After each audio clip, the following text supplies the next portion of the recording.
நான் சொல்கிறேன், கட்சியின் பேர் வந்து பொருத்தமான பேர் தமிழக விவாகரத்து கழகம் தவிக.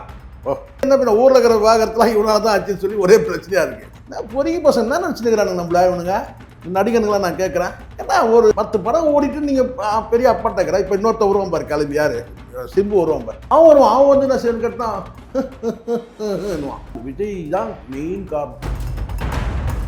இப்போ விஜய் வந்து புறக்கணிக்கிறாரு த்ரிஷாவை, டெர்மினேட் பண்ணோன்ற அந்த மூடுக்கு வந்துட்டார். மூடுக்கு வந்து பண்ணிட்டாருன்னு வச்சுங்க. ஆனாலும் வந்து என்ன செய்கிறாங்கன்னா வந்து நான் சீனில் இருக்கிறேன்னு காட்டுறதுக்கு தான் வந்து ஜனநாயகன் படத்தில் வந்து ஃபஸ்ட்டு டே வந்து ஃபஸ்ட் ஷோ வந்து பார்த்ததுக்கு காரணம். ஏன்னா அவங்க படமே பார்க்கலையாமா. நான் தான் வெளிப்படையாக சொல்கிறது நான் தான். என்ன எதுக்கு அந்த படத்துக்கு கொடுத்தாங்க?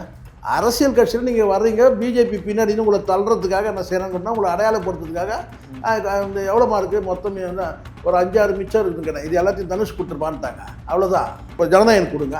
இப்போ நான் இன்னொரு சொல்லிட்டோமா, ஸ்ட்ரைட்டாக சொல்லிடுறோம், பளிச்சு நடிக்க தான் சொல்லுங்கள். நீங்கள் ராயன் எடுங்க, ஜனநாயகம் எடுங்க. ஜனநாயகனுக்கு அவார்டா ராயனுக்கு அவார்டு? நீங்கள் மனசாட்சி சொல்லிட்டு ஜனநாயகன் தான். ஆனால் ஜனநாயகன் வந்து மொக்க படம், காட்டு மொக்க படம் நான் சொல்கிறேன்.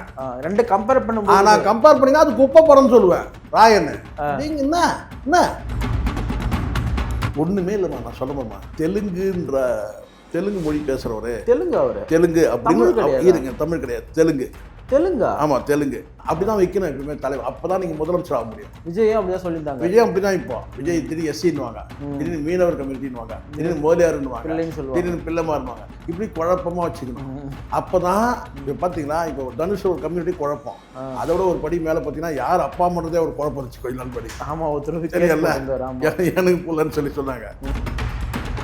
க்ளீனாக ஒரு லைனில் முடிச்சிடுறேன். ரஜினிகாந்தை பிஜேபி எதிர்பார்த்தது, ரஜினிகாந்த் கை கொடுக்கல. அடுத்தது அவங்க அப்ரோச் பண்ணியிருக்கிறது வந்து தனுஷ். ஸோ தனுஷுக்கு வந்து பின்னாடி வந்து சில நடிகைகள் இருக்கிறாங்க, அவங்களுக்கு பின்னாடி பிஜேபி. ஸோ பிஜேபி தான் வந்து இப்போ வந்து தனுஷை வந்து ரெடி பண்ணுது. அதனால தான் அந்த அவார்டு கொடுத்ததுலாம் அதை வச்சு தான் அவார்டு கொடுத்தது.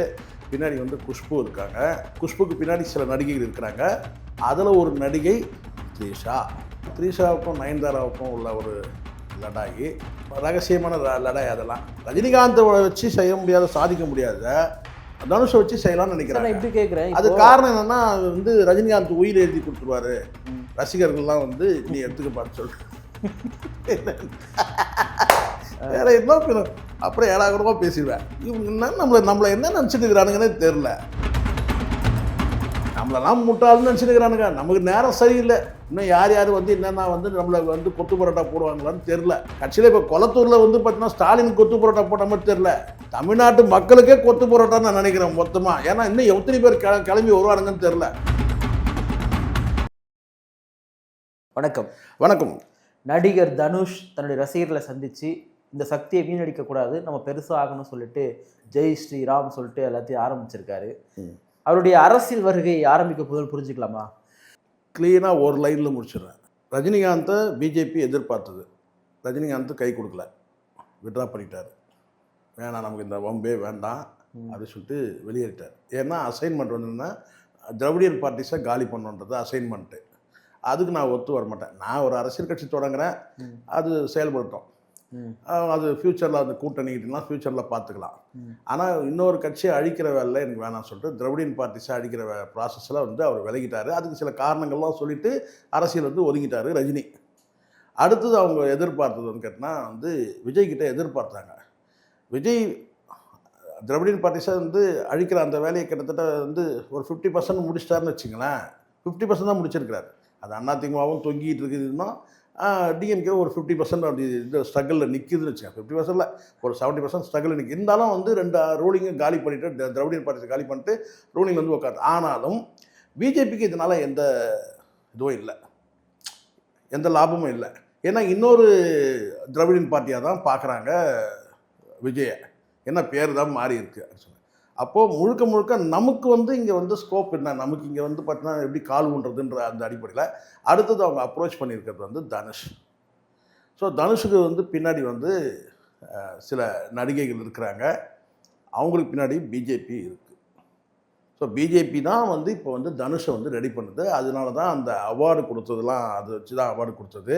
பின்னாடி வந்து குஷ்பு இருக்காங்க, குஷ்புக்கு பின்னாடி சில நடிகைகள் இருக்கிறாங்க. அதில் ஒரு நடிகை த்ரிஷா. இங்கே வந்துட்டாங்களா த்ரிஷா? ஆமாம், இருக்காங்க. த்ரீஷாவுக்கும் அது ஒரு ஒரு பங்கு இருக்குது. தனுஷ் வந்து இந்த அரசியல் பிரவேசத்துக்கு இருக்குது. அதுக்கு காரணம் த்ரீஷாவுக்கும் நயன்தாராவுக்கும் உள்ள ஒரு லடாயி. அதெல்லாம் இருக்குது. நயன்தாராவுக்கும் வந்து த்ரீஷாவுக்குமே ஒரு ஒரு லடாய் இருக்குது. ரகசியமான லடாய். அதெல்லாம் தனுஷுக்கும் நயன்தாராவுக்கும் லடாய் இருக்குது. லடாய்னா நான் சண்டை இருக்குது. ஸோ இப்படி வரும்போது பார்த்தீங்கன்னா இப்போ விஜய் வந்து புறக்கணிக்கிறாரு த்ரீஷாவை. டோட்டலாக டெர்மினேட் பண்ணுன்ற மூடுக்கு வந்துட்டார். மூடுக்கு வந்து பண்ணிட்டாருன்னு வச்சுங்க. ஆனாலும் வந்து என்ன செய்கிறாங்கன்னா வந்து நான் சீனில் இருக்கிறேன்னு காட்டுறதுக்கு தான் வந்து இன்னும் நான் இருக்கிறேன், இன்னும் நான் வந்து அந்த லிங்கில் தான் இருக்கிறேன்னு காட்டுறதுக்கு தான் அந்த ஜனநாயகன் படத்தில் வந்து ஃபஸ்ட்டு டே வந்து ஃபஸ்ட்டு ஷோ வந்து பார்த்ததுக்கு காரணம். ஏன்னா அவங்க படமே பார்க்கலையாமா. இது அவங்க வந்து படமே பார்க்கலையாமா, இப்போ தான் வந்து பார்க்குறாங்களாமா. ஸோ இது வந்து ஒரு பேசும் பொருளாக ஆக்கிறதுக்கு இது வந்து எப்படியோ ஒரு தெரியும் இல்லையா, எப்படியும் வந்து தெரிய வந்துடும் இல்லையா. போன தியேட்டரும் வந்து விஜய் ரசிகர் தியேட்டர் தான் அந்த ரோகிணி தியேட்டர். உடனே வந்து இதை மடைமாற்றம் பண்ணுறதுக்கு தான் என்ன செஞ்சாங்கன்னா கவனம் திரும்பணும்னா கீர்த்தி சுரேஷ் வந்து பார்த்திங்கன்னா குரோம்பேட்டை வெற்றி தியேட்டருக்கு போனாங்க.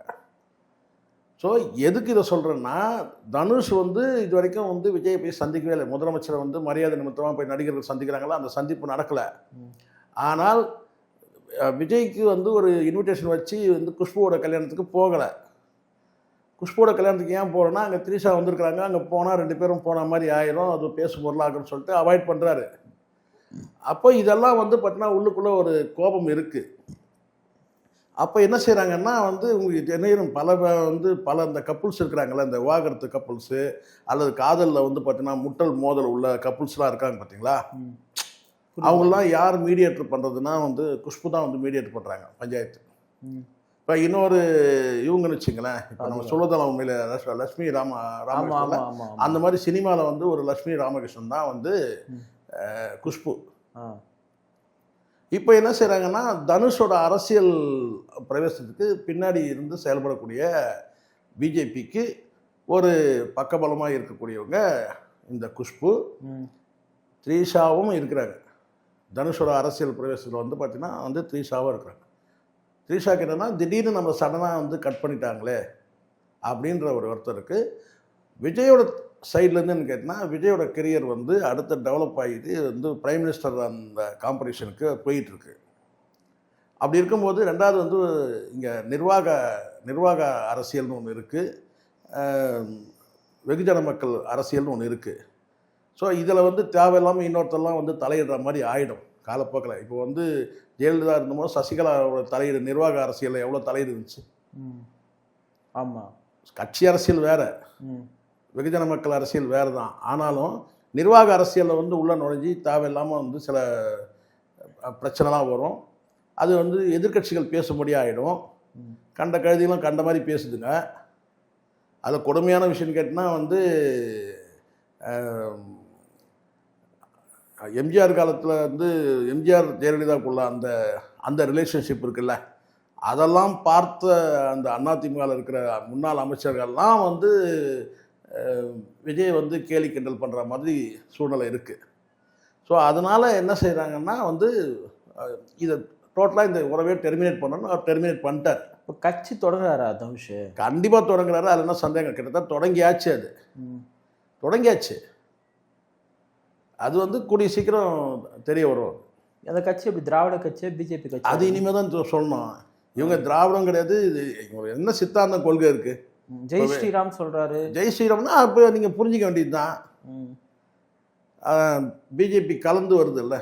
ஏன்னா ரஜினிகாந்த் அவர்களுக்கு பதிலாக இவரை கலந்து இருக்குதா? கண்டிப்பாக ரஜினிகாந்தை வச்சு செய்ய முடியாத, சாதிக்க முடியாத தனுஷை வச்சு செய்யலாம்னு நினைக்கிறேன். எப்படி கேட்குறேன், அது காரணம் என்னன்னா வந்து ரஜினிகாந்த் உயிர் எழுதி கொடுத்துருவாரு, ரசிகர்கள்லாம் வந்து நீ எடுத்துக்கப்பான்னு சொல்லு. வேற என்ன அப்புறம் ஏடாகூடமாக பேசிடுவேன். இவங்க நம்மளை என்ன நினச்சிட்டு இருக்கிறானுங்கன்னே தெரில. இங்கே கொள்கைப்படி தத்துவப்படி அரசியல் பண்ணுறதுக்கு இனிமேல் வாய்ப்பு இல்லைப்பா. கொள்கை தத்துவம்லாம் கிடையாது. சொல்லுது எல்லாம் பொறுக்கி பசங்க, ரவுடி பசங்க தான் ஆள போகிறானுங்க.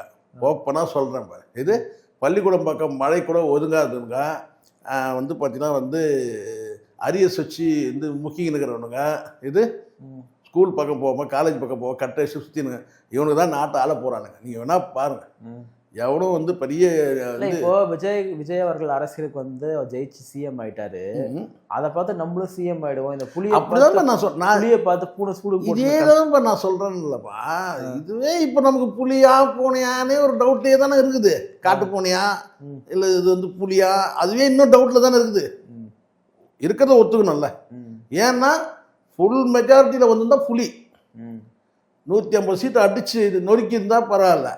இதுவே வந்து புலியா வந்து காட்டு பூனையான்னு ஒரு டவுட்ல இருக்குது நமக்கு. இது பக்கத்துல இது இவனுக்கு வேற ஒரு பக்கம் வந்துட்டு கேட்டா நாங்களும் இருக்கிறோம் சீன் இருக்க மாதிரி என்ன.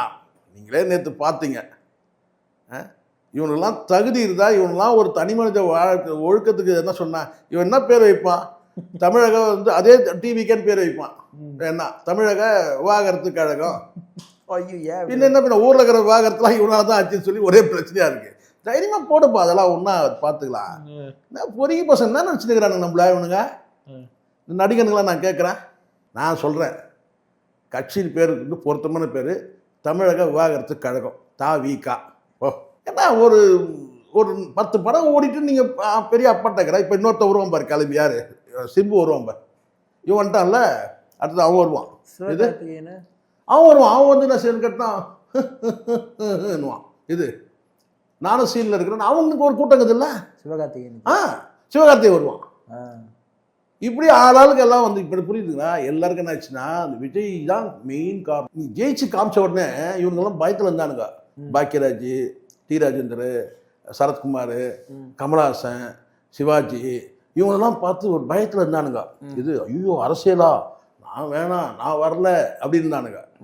ஐயோ அரசியல் நான் வரலப்பா அப்படின்னு ஏன்னா இவ்வளோ பேர் தோத்துக்கிறாங்கன்னு. விஜய் ஜெயிச்ச உடனே என்னாச்சு தெரியுமா? நஞ்சாங்குஞ்சான் அத்தனை பேரும் வந்துட்டானுங்க. தலைமலை அவனுக்குலாம் செத்து போயிட்டானுங்க. அந்த போண்டாமணி, அந்த கொல்லமணி இவனுங்கெல்லாம் இருந்தானுங்கள, அவங்களாம் செத்துட்டானுங்க. இருந்துதான் அவங்களும் அரசியல் வந்துருப்பாங்க. நீங்கள் உங்கள் ரேஞ்சுக்கு வரும்போது எங்களால் ஒரு ஒரு எம்எல்ஏ ஒரு கவுன்சிலர் ஜெயிக்க முடியாதா? எனக்கு என்னன்னா, இப்போ தமிழ்நாட்டில் நமக்கு மாற்று கருத்து இருந்தாலுமே கூட எம்ஜிஆருக்கு அப்புறம் மக்கள் வந்து பெரிதும் நேசித்தது ரஜினிகாந்த் அவர்களை. ஆமாம். ரஜினிகாந்துக்கு அப்புறம் எல்லாரும் பெரிதாக நேசித்து விஜய் அவர்களை. ஆமாம். ஆனால் அந்த இடத்துல தனுஷ் இல்லையே. எனக்கு அதுதான் உங்களுக்கு புரியல. உங்களுக்கு இவங்களுக்கு நோக்கம்லாம் விஜய் வந்து பார்த்தீங்கன்னா 108 சீட்டு ஜெயிச்சார்ல சார். நாங்கள் ஒரு 30 சீட்டு ஜெயிக்க மாட்டோமா சார்? 30 சீட்டு ஜெயிச்சா போதில்ல. விஜயகாந்த் ஆரம்பத்தில் 1 தானே ஜெயிச்சாரு. அதுதான்மா இப்போ என்னச்சு, இப்போ 30 சீட்டு ஜெயிச்சா நாங்கள் டிசைட் பண்ணுவோம் யார் முதலமைச்சர் இருந்ததா. எதிர்கட்சியாலும் வந்துடுவோம். ஆமாம், ஒரு 30 சீட்டு நாங்கள் ஜெயிக்க மாட்டோமா? அது லாரன்ஸ் ரெடி ஆகிட்டாப்ல. லாரன்ஸ் தனி கட்சி தொடங்கி இப்போ எல்லாம் கொள்கை தத்துவம்லாம் ரெடி ஆகிருக்குது. நிஜமா தான். இல்லை பக்கத்து ஸ்டேட் பார்த்தா நம்மள வந்து காரி தப்ப மாட்டாங்க. யாரும் அப்படிதான் ஆயிடுச்சுப்பா. இப்போ காரணம் என்னன்னா சில விஷயம் தவறு நடந்துச்சு. இப்போ நான் வரும்போது திங்க் பண்ணிட்டே வரேன், விஜய் எங்கே தப்பு பண்ணாருன்னா இவங்களுக்குலாம் ஒரு பயம் இருந்திருக்கணும். என்னன்னா அரசியலுக்கு வந்துட்டார்ல, 2024 பிப்ரவரி மாதம் வந்துட்டார். 2ஆம் தேதி வந்துட்டார், கட்சி தொடங்கிட்டார். அதுக்கப்புறம் ஒரு கேப் இருந்துச்சு. அந்த கேப்பில் வந்து கேட்டால் இப்போ இந்த இந்த இந்த முன்னாள் அமைச்சர்லாம் இருக்கிறானுங்கல்ல, இப்போ போய் சேர்றானுங்கல்ல, தோற்று போனோம் ஜெயிச்சவன் ராஜினாமா பாஸ்கர், அப்போவே வந்து பார்த்தீங்கன்னா இந்த அதிமுகவிலோ மற்ற கட்சிகள் இருந்தால் அப்படியே நீங்கள் மெல்ல மெல்ல மெல்ல மெல்ல சேர்த்து ஒரு அறிவார்ந்த கூட்டத்தை நீங்கள் வந்து சீன் போட்டு காட்டினீங்கன்னா மற்றவங்களுக்கு ஒரு பயம் இருந்திருக்கும். ஓ அப்படின்ட்டு இப்போ பார்க்குறானுங்க, இந்த அமைச்சரெல்லாம் பார்க்குறானுங்க. இந்த அமைச்சருங்க பேசுகிறதெல்லாம் பார்க்கும்போது வந்து பார்த்தீங்கன்னா என்னடா இது இவ்வளோதானா? ஓ எல்லாம் அதிகாரிங்க தானே. ஏன்னா எல்லா அமைச்சரும் மிகப்பெரிய இன்டெலெக்சுவல், அதாவது பெரிய நாலேஜுவலும் ஆகிறான். பேச வாயை திறந்தா பயமாக இருக்குது. இது என்ன பேசுவாங்களோ என்ன செய்வாங்களோ அப்படி தானே இருக்குது. அப்போ இவங்களுக்கு என்ன ஆயிடுச்சுன்னு கேட்டிங்கன்னா, இந்த நடிகர்கள்லான்னு கேட்டிங்கன்னா இவ்வளோ தானே. நம்ம ரசிகரை பார்க்குறாங்க, அவங்க ரசிகர் தனுஷ் அவங்க ரசிகரை பார்க்கும்போது பார்த்தீங்கன்னா எல்லாம் ஒவ்வொருத்தரும் ஒரு மாதிரி ரக்கடாகிறானுங்களா. சரிண்ணா, ஏய் நீ போக்குவரத்து துறை பார்த்துக்கா, நீ வந்து நான் ஆட்சிக்கு வந்த பிறகு நீ வந்து கல்வியை பார்த்துக்க, நீ இதை பார்த்து கல்வினா உனக்கு ரைமிங் நல்லா ரைமிங்காக பேச தெரியுமாடா ராஜ்மோகன் மாதிரி அண்ணா. ஆனால் நான் பேசுவேன், நான் கேட்டேன் ரைட் நீ கல்வித்துறை அமைச்சர் பார்த்துக்கோ. அந்த மாதிரி சரிங்களா, கொஞ்சம் கரண்ட முறையாக இருக்குங்க, ஆள் ஹைட்டும் வெயிட்டுமா இருக்கிறியா, ரைட் நீ போக்குவரத்துறை பார்த்துக்கோ. அந்த மாதிரி வந்து பார்த்தீங்கன்னா வந்து ஒரு ஒரு துறை கேட்டேன்னா நீர்வளத்துறை பார்க்குறாங்க, ரொம்ப சாதுவாக இருக்கிறீங்களாப்பா, ரொம்ப பேசக்கூட தெரியலையா, இது உனக்கோசம் எனக்கோசம், இது உனக்கோசம் எனக்கோசம் தலைவர் கோசம் கொசம்னு பேச தெரியுதா, ரைட் நீ நீர்வளத்துறை பார்த்துக்க. இப்போ தனுஷ்க்கு பார்த்து தான் இப்போ இங்கே பார்க்குறாங்க. என்னன்னு கேட்டால் என்னங்க பெருசாக ஒன்றும் இல்லையாங்க, என்னங்க பெரிய எம்ஜிஆர் மிரட்டினார்ப்பா, கலைஞரை மிரட்டினார் எம்ஜிஆர். ஏன்னா பாதி பேர் அப்படியே வந்துட்டாங்க. முன்னாள் அமைச்சர் நாவலர் நெடுஞ்செழியன், நாஞ்சில் மலரும் வந்துட்டு போயிட்டார் திருப்பி. ஆனால் இது மாதிரி இப்போ கே கிருஷ்ணசாமி, ராசாராம், இந்த அமைச்சர்லாம் அவர் கம்பீரமாக கேட்டால் அந்த மினிஸ்ட்ரி அப்படியே கொண்டு வந்தார். இங்கே அப்படி கிடையாது. ஏன்னா பிளாக்ல டிக்கெட் வித்தியா எவ்வளோ டிக்கெட் இது வரைக்கும் வாழ்க்கையில் கேட்டால் தலைவரை நீங்கள் நடிச்ச 69 படத்தில் 40 படத்துக்கு நான் தான் தலைவர், ஹையஸ்ட் பிளாக்ல டிக்கெட். ரைட், ஓகே, அவனை போடுறேன், அவனுக்கு டாஸ்மாக் துறை கூட அவனுக்கு அந்த மாதிரி ஆயிடுச்சுல்ல. எங்கே கோளாறு இருக்குது? விஜய் கிட்ட தான் இந்த கோளாறு இருக்கு. விஜய் முதல்ல என்ன செஞ்சிருக்கணும்னா, முதல்ல வந்து ஒரு டீம் கொண்டாந்துட்டு இருக்கணும், மிக்சிங் ஆக்கியிருக்கணும். ரைட், இந்த இப்போ செங்கோட்டை இருக்கிறாரு, ஏதாவது இது வரைக்கும் சலசலப்பு இருக்கா? சைலண்டாக ஒரு துறையை கொடுத்துட்டாங்க, கரெக்டாக வந்து இது பிசுறு தட்டாமல் வேலை செஞ்சுனுக்கிறாரு. ஒரு நாள் திடீர்னு டமாலும் வெடியும் பாரு, அப்போ தெரியும் இது. ஏன்னா இருக்கிற இடம் தெரியுதா? இல்லை, செங்கோட்டைன்னு ஒருத்தர் இருக்கா, இருக்கிற இடம் தெரியுதா? சைலண்டாக இருக்கிறார். ஏன்னா இது வந்து நமக்கு லக்கு அடிச்சிருக்கு. இதில் கரெக்டாக நம்ம வேலை செஞ்சிட்டோம்னா பிசுறு தட்டாமல் எதுவும் லீக் ஆகக்கூடாது, வெளியே தெரியக்கூடாது. வெளியே தெரியாத கரெக்டாக கணக்கு போட்டு எந்த சிக்கலை நம்ம மாட்டக்கூடாது, எந்த வம்பு தும்புக்கும் போகக்கூடாது. நம்ம அப்படி இப்படி கொஞ்சம் பரபரப்பாக பேசணும், நம்ம நோண்டுவானுங்க. இவர் என்ன துறை, இவர் என்ன பண்ணாரு, ஏது பண்ணாரு. இப்போ வந்து இந்த ரமேஷ் அமைச்சர் கொஞ்சம் ரொம்ப பேசினாப்ல, அது வந்து 100 கோடி ரூபாய் மேட்டை பிடிச்ச உடனே என்ன ஆச்சுன்னு கேட்டீங்கன்னா, இது அவ்வளோதான், இப்போ அமைதியாயிட்டப்பல. இந்த மாதிரி இப்போ ராஜ்மோகன் கொஞ்சம் ஓவராக பேசினுக்கிறப்பல, அப்புறம் அவர் துறையை வந்து கொஞ்சம் பார்ப்பாங்க.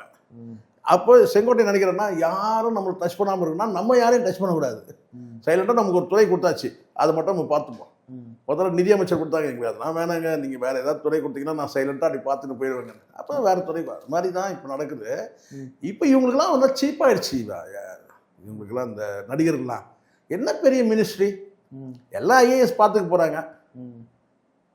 அப்படி ஆயிடுச்சு. முன்னாடிலாம் ஐயோ கல்வித்துறைனா யார்கிட்ட இருக்கணும், ஐயோ இந்த துறைனா யார்கிட்ட, அரங்கநாயகம் ஒருத்தர் இருப்பார் கல்வித்துறைக்கு, அவருக்கு தான் ரெகுலராக கொடுப்பாங்க அந்த டிபார்ட்மெண்ட்டை, அரங்கநாயகம்னு சொல்லிட்டு. கல்வித்துறைன்னா நாங்கள் ஸ்கூல் படிக்கும் போதெல்லாம் கல்வி அமைச்சர் அரங்கநாயகம்னுவாங்க. அப்படி தான் அந்த அரங்கநாயகம் நீண்ட காலம் அந்த எம்ஜிஆர் பீரியடில் இருந்தார். ஸோ அந்த மாதிரி ஒவ்வொரு இது இதே கல்வித்துறை அமைச்சராக இவரெல்லாம் இருந்திருக்கிறாரு, அன்பழகெல்லாம் இருந்திருக்கிறாரு. ஸோ எதுக்காக நான் வந்து குறைச்சி மதிப்பில்லை, நீங்கள் தகுதியை வளர்த்துக்கணும். கல்வி அமைச்சர் வாய்ட்டு தப்பாக பேசினுக்கிறார். கேட்டால் ரைமிங் வரணும்னு சொல்லிட்டு பேசுகிறேன்னா வேலைக்கு ஆகுமா? ரைமிங் முக்கியம் கிடையாது, நீங்கள் இன்ஃபர்மேஷன் தான் ரொம்ப ரொம்ப முக்கியம்.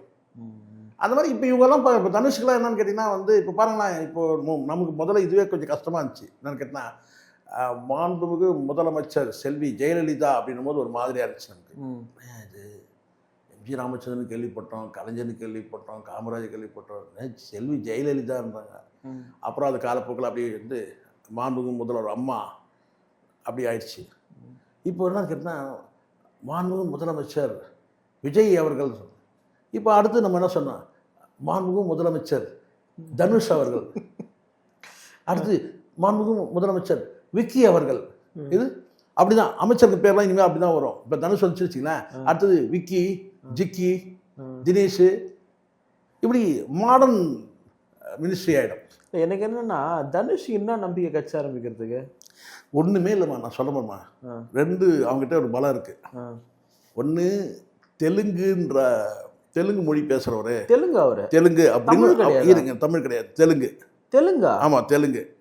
ஏன்னா சமூகத்தில் வந்து பார்த்தீங்கன்னா நாயக்கர் சமூகம்ல, தெலுங்கு பேசுகிற நாயக்கர் சமூகம் இருக்குல்ல, அதுதான் அவங்க நாயக்கர் சமூகம்னு சொல்கிறாங்க.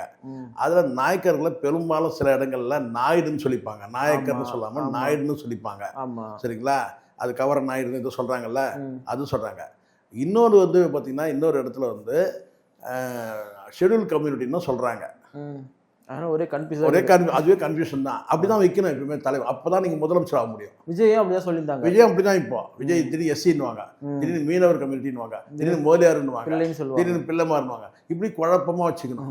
அப்பதான் இப்போ பார்த்தீங்கன்னா இப்போ தனுஷ் ஒரு கம்யூனிட்டி குழப்பம், அதோட ஒரு படி மேலே பார்த்தீங்கன்னா யார் அப்பா பண்ணுறதே ஒரு குழப்பம் வச்சு கொஞ்ச நாள் படி. ஆமா, தெரியல எனக்கு புள்ளன்னு சொன்னாங்க. பட் எனக்கு அதுல வந்து பெருசா நம்பிக்கை இல்லை. ஏன்னு கேட்டா ஃபேஸ் ஒன்று இருக்குல்ல. இப்போ விஜய் அவர்களுக்கு வந்து அவங்க அப்பா பின்னாடி இருந்தார்ல, அந்த மாதிரி தனுஷ் அவர்களுக்கு இவங்க அப்பா பின்னாடி இவர் தான் எல்லாத்தையும் நிர்வகிக்கிறார். ஆமா, இப்ப 2 பேரும் என்ன பெரிய இவங்க பாவம் பிள்ளைங்களுக்கு 2 பேரும் வந்து பாத்தீங்கன்னா அப்படியே நான் எதுக்காக கேட்க இல்ல எஸ்எஸ்சியாவது குறைந்தபட்சம் அரசியல் பார்வை அவருக்கு இருக்கு. அவர் அரசியல் ரீதியான படங்கள் எடுத்திருக்காரு, அவர் ஐடியாலஜியை புரிஞ்சுக்க முடியும். ஓகே, இவருக்கு என்ன பார்வை இருக்கு? இல்ல அப்படிலாம் சொல்லிட முடியாது. கஸ்தூரி ராஜாக்கு ஒரு நாலேஜ் உள்ள மனுஷன் தான் அவர். அரசியல் ரீதியான பார்வை, அரசியல், ஆமா, இவர் அப்படியே எஸ்சிஎஸ்சி வந்து பார்த்தீங்கன்னா அப்படியே உலக அரசியல்லாம் கட்சி புரட்சிகரமான படம்லாம் அது எடுத்து வேற. படம் எடுக்கிறது, சினிமா எடுக்கிறது வேற பெரிய விஷயமா? சினிமா எடுக்கிறதுக்கு வசனங்களை எழுதி கொடுக்க சொன்னா எழுதி கொடுத்துக்கு, வசனம் எழுதி கொடுத்துக்கு ஆள் இருக்கு இப்போ கூட. சரிங்களா, இதாங்க சப்ஜெக்ட், இதாங்க கதை, இதாங்க ஸ்கிரிப்ட், இதாங்க வந்து சுச்சுவேஷன் சொல்லிட்டா அதுக்கேற்ற வசனங்களை எழுதி கொடுத்துக்கலாம் ஆள் இருக்கு. அதெல்லாம் பெரிய மேட்டர் கிடையாது. பட் உலக அரசியல் தெரிஞ்சிருக்கலாம். இப்போ நியூஸ் பேப்பர் படிக்கணுக்கா உலக அரசியல் தெரியும்பா. சரியா, இப்போ நான் இங்கே பேசுறதுனால நான் தான் அப்படியே பெரிய அப்பட்டக்கரு எல்லாம் கரைச்சி குடிச்சோம்லாம் கிடையாது. நம்மளோட பேச வேணா அந்த எப்படி அதை டெலிவரி பண்ணுறது தெரியாமல் வேணா இருக்கலாமே தவிர உலக அரசியல் தெரிஞ்சவங்களாம் இருக்கிறாங்க, பார்வையாளராகவே இருக்கிறாங்க. இப்போ நான் தப்பாக பேசுனா ஓங்கி தலையில் வந்து அங்கேருந்து கமெண்ட்டில் கொட்டுவான். அந்த அளவுக்குலாம் இருக்கிறாங்க. அறிவார்ந்த கூட்டங்களுக்கு முன்னாடி தான் நம்ம உட்காந்து பேசினுக்கிறோம். அந்த அந்த இது அதனால தான் நம்ம இந்த காலை தூக்கி காலில் போகிறதில்ல. நான் எப்பவுமே சில பேர் இந்த கால் தூக்கி கால் போட்டுப்பாங்கல்ல பெரிய அப்பாட்டக்கிற மாதிரியே, அது மாதிரி நான் போகிறதில்ல. காரணம் கேட்டால் நம்மளோட வந்து அறிவியல் சிறந்தவர்கள், வயதில் மூத்தவர்கள் உட்காந்து பார்க்கறது இல்லையா. அதனால் வந்து நானாக வந்து இது மாதிரி பேப்பர் படிக்கிறவங்களுக்கே நாலேஜ் இருக்குன்னு சொன்னால் எஸ்சிஎஸ்சிக்கு நிறையா, கஸ்தூரி ராஜாவுக்கும் நாலேஜ் இருக்கான். இப்போ பிரச்சனைங்க வந்து அப்பாவோட கிடையாது, அப்பாவோட நாலேஜ் இருந்து என்ன பிடுங்குறாங்கன்றது தான் கேள்வி முதல்ல. ஏன்னா இவரு துள்ளுவதோ இளமை, அந்த படம் நீங்க பார்த்தீங்கன்னா தெரியும், பெரிய மிகப்பெரிய வந்து நான் சொல்ற ஒரு புரட்சிகரமான படைப்பு அது. இதுக்குள்ள சொல்லிட்டு போயிடுங்களேன். விருது கொடுத்தாங்கல்ல, ஆமா, ராயனுக்கு விருது கொடுத்ததை பத்தி ஏன் எல்லாரும் இந்த மாதிரி பேசுறீங்க? நான் தான் பேசினேன் முதல்ல. உங்களை தான் சொல்றாரு. நான் தான் என்னதான் சொல்றாரு, நான் தான் வெளிப்படையாக சொல்றது நான் தான். என்ன எதுக்கு அந்த படத்துக்கு கொடுத்தாங்க? அரசியல் கட்சியில் நீங்கள் வர்றீங்க, பிஜேபி பின்னாடின்னு உங்களை தள்ளுறதுக்காக என்ன செய்யறாங்கன்னா உங்களை அடையாளப்படுத்துறதுக்காக இந்த எவ்வளோ மார்க்கு மொத்தமே வந்து ஒரு 5-6 மிச்சம் இருக்குதுங்க, இது எல்லாத்தையும் தனுஷ் கொடுத்துருப்பான்ட்டாங்க. அவ்வளோதான். நல்ல படங்கள்லாம் கொடுத்துட்டீங்க, மீதி எவ்வளோ மார்க்கு இன்னும் ஒரு 6 இருக்குன்னாங்க கலா, என்ன அது எல்லாத்தையும் தனுஷ் கொடுத்துருப்பான்ட்டாங்க. ராயன் படத்தில் என்ன இருக்கு? தனுஷ் படத்தில் அவர் சொல்றாரு, இது ஒரு கூத்த பாருங்க, இந்த கதையை பாருங்க, இந்த மாதிரி எங்கேயாவது அறிவாளியை பார்த்துக்கிறீங்களா? நான் நினச்சிட்டேன், ஆஹா அடுத்த ஆள் சிக்கிட்டாயா அப்படின்னு நினச்சிட்டேன். ஏன்னா தனுஷோட இத்தனை படம் இருக்கு, அத்தனை படத்துக்கெல்லாம் ஏன் வந்து அவார்டு கொடுக்கலன்னு வந்து கேட்கல. ராயன் படத்துக்கு அவார்டு கொடுத்தா ஏன் அவார்டு கொடுத்தீங்கன்னு கேட்குறாங்க. கதையா இருக்கு. நாங்கள் எதுக்கு வந்து கேட்கணும்? இந்த படத்துக்கெல்லாம் நீ அவார்டு கொடுக்கணும்னு சொல்லிட்டு அவள் வருஷத்துக்கு ஒரு 500 படம் வருது, அந்த படத்துக்கெல்லாம் ஏன் அவார்டு கொடுக்க கேட்க முடியும்? அவார்டு கொடுத்தீங்கன்னா அந்த அவார்டு படம் தகுதியானதா? கேள்வி அதுதான். எங்க முதலமைச்சர் விஜய்க்கு தேசிய விருது கொடுக்கல. நான் அது அது இருக்கு. ஏன் நீங்க இப்போ ஜனநாயகன் கொடுங்க. இப்போ நான் இன்னொரு சொல்லிட்டோமா, ஸ்ட்ரைட்டாக சொல்லிடுறோம், பளிச்சு நடிக்க தான் சொன்னேன். நீங்க ராயன் எடுங்க, ஜனநாயகன் எடுங்க. ஜனநாயகனுக்கு அவார்டா, ராயனுக்கு அவார்டு? நீங்க மனசாட்சி தொட்டு ஜனநாயகன் தான், ஜனநாயகன் தான். ஆனால் ஜனநாயகன் வந்து மொக்க படம், காட்டு மொக்க படம் நான் சொல்றேன். ரெண்டு கம்பேர் பண்ண நான் கம்பேர் பண்ணீங்க அது குப்பை படம்னு சொல்லுவேன். ராயன் நீங்க என்ன என்ன சொல்லக்கூடாதா? குப்பைன்னா குப்பைன்னு தான் சொல்லுவோம். நீங்க ஜனநாயகனை நாங்கள் காட்டு மொக்கன்னு சொல்லுகிறோம். காரணம் வகத்தொகை இல்லாமல் இருக்குது. அது ஒரு கோர்வையா இல்லை, விஜய் படம் மாதிரியே இல்லை. அப்போ நமக்கே எப்படி இருக்குன்னா, விஜய் படத்தை வந்து தொடர்ச்சியா 69 படம் பார்த்தவங்க 50 தடவை பார்த்தவங்க ஒரு படத்துக்கு எப்படி இருக்கும் அவங்களுக்கு? ஏமாற்றம். ஜனநாயகன் வந்து காட்டு மொக்க படம். ஆனால் நீங்க வந்து பார்த்தீங்கன்னா அவார்டு நீங்க வந்து செலக்ட் பண்ண சொன்னீங்கன்னா நான் ஜனநாயகன் டிக் பண்ணுவேன். ஏன்னா சப்ஜெக்ட் இருக்கு அதில். இதில் என்ன இருக்கு? இன்னும் வந்து குத்து வச்சுன்னு எல்லாரும் குத்தி குத்தி கிடக்கப்ப உட்காதுன்னு கோணி விஷயத்துக்கு கோணி தைக்கிற மாதிரி தச்சு எல்லாரையும் குத்திக்கிட்டு இருந்தா என்ன அர்த்தம்? இதெல்லாம் வந்து நீங்க நல்லா யோசிச்சு பார்க்கணும். இந்த குத்தூசிலாம் வந்து நாங்கள் சின்ன வயசுல நாங்களே புக்கை பைண்டிங் பண்ணுவோம். பார்க்க கடையில் கொடுத்தா காசு ஆயிடுதுன்னு சொல்லிட்டு பைண்டிங் பண்ண தெரியாமல் பண்ணுவோம். நோட் புக்கில் வச்சு என்ன செய்வோம், குத்தூசி வச்சு கல் வச்சு இந்த கல் வச்சு எடக்கல் இல்லை இதெல்லாம் வச்சு டொங்குன்னு வச்சு அந்த குத்தூசியில் நோட் புக்கை தைக்கிறதுக்கு இருந்தோம் எங்கள் ஜென்ரேஷனு. நீங்கன்னா குத்தூசி வச்சு எல்லாரும் குத்தி கிடக்கலாம். அதுக்கு ஒரு அவார்டு வேற. குப்பை படத்துக்கு அவார்டு கொடுத்தாங்க சொன்னாமல் பின்ன என்ன சொல்லுவாங்க? பின்ன அதில் வேற மற்ற படங்கள்லாம் ஏன் அவார்டு கொடுக்கல தனுஷுக்குன்னு ஏன்டா கேட்கணும்? நாங்கள் ஏன் கேட்கணும்? நாங்கள் எது கேட்கணும்? உனக்கு அவார்டு கொடுக்கணும்னு இவர் படத்தெல்லாம் சொல்லி அவார்டு கொடுக்கணும்னு கேட்கணுமா நம்ம? நான் இப்போ சொல்கிறேன், சிறந்த நடிகன் நோ டவுட், தகுதியான நபர் விருது பெறுவதற்கு. ஆனால் அந்த படத்தை கொடுத்த தப்புன்னு சொல்கிறேன் நான். கான்செப்டே தப்பு படத்தில். அண்ணன் தம்பிங்கெல்லாம் வந்து பார்த்தீங்கன்னா உன்னை வந்து தம்பிங்கெல்லாம் அண்ணனை கொள்வானுங்க. என்ன கதையாது? அப்போ நீ ஜனநாயகன் தாராளமாக தரலாமே. ஜனநாயகம் தான் கம்பேர் பண்ணும்போது ஜனநாயகம் கொடுக்கலாம் அவார்டு. அதனால் இது சும்மா பிஜேபிக்காரன் ரெடி தனுஷை பிஜேபி ரெடி பண்ணுறாங்க, அவ்வளோதான் ரெடி பண்ணுறாங்க. அங்கே சொல்லியிருப்பாங்க என்னன்னு கேட்டேன், இவர் பேன் இண்டியா ஸ்டார்னு இருப்பாங்க. ஏன்னா ஹிந்தியில் வேறு கொஞ்சம் படம் 2-3 படம் ஓடி இருக்குது இல்லையா, இவர் பேன் இண்டியா ஸ்டாரு ஜெய் ஸ்ரீராம்னு வேறு இங்கே நம்மக்கிட்ட. அங்கே அது தமிழ் கடவுள் முருகன் வந்து அங்கே நடிப்பார். புரிய சொல்கிற பார்த்து தானே இருக்கிறான். இதெல்லாம் எதுக்கு? இன்னொரு பக்கம் ஓம்னு சொல்லிட்டு தமிழர்கள் உரிமையை மீட்கிறதுக்கு சித்தூரில் இருக்க அந்த துப்பாக்கி சமம் வச்சு அது நடிப்பார். நம்மளெல்லாம் முட்டாள்னு நினச்சிருக்கிறானுங்க. நமக்கு நேரம் சரியில்லை. தமிழ்நாட்டில் தமிழ்நாட்டு மக்களுக்கு நேரம் சரியில்லை. இன்னும் யார் யார் வந்து என்னென்னா வந்து நம்மளை வந்து கொத்து பரோட்டா போடுவாங்களான்னு தெரில. கட்சியில் இப்போ கொளத்தூரில் வந்து பார்த்தீங்கன்னா ஸ்டாலின் கொத்து பரோட்டா போட்ட மாதிரி தெரில. தமிழ்நாட்டு மக்களுக்கே கொத்து பரோட்டான்னு நான் நினைக்கிறேன் மொத்தமாக. ஏன்னா இன்னும் எத்தனை பேர் கிளம்பி வருவானுங்கன்னு தெரில. யார் யார் வந்து நம்மளை என்னென்னா வந்து கதறன்னு சொல்லுவாங்க பார்த்தீங்களா, கதற கற்பனை சொல்லிட்டு அது மாதிரி நம்ம தமிழ்நாட்டு மக்களை இவங்க கதற பண்ண போகிறானுங்கன்னு நினைக்கிறேன். ஏன்னா ஒவ்வொருத்தரும் வரதை பார்த்தா யாவகிட்டையும் கொள்கை கிடையாது, தத்துவம் கிடையாது. என்ன பண்ண போகிறேன்னு கேட்டால் ஏழைகளுக்கு நல்லது செய்ய போகிறேன், அவ்வளோதான். இது இப்போ ஒருத்தர் வந்து செஞ்சுட்டு இருக்கிறாருல்ல, அது மாதிரி அடுத்தது வந்து பார்த்தீங்கன்னா நான் நல்லது செய்ய போகிறேன்.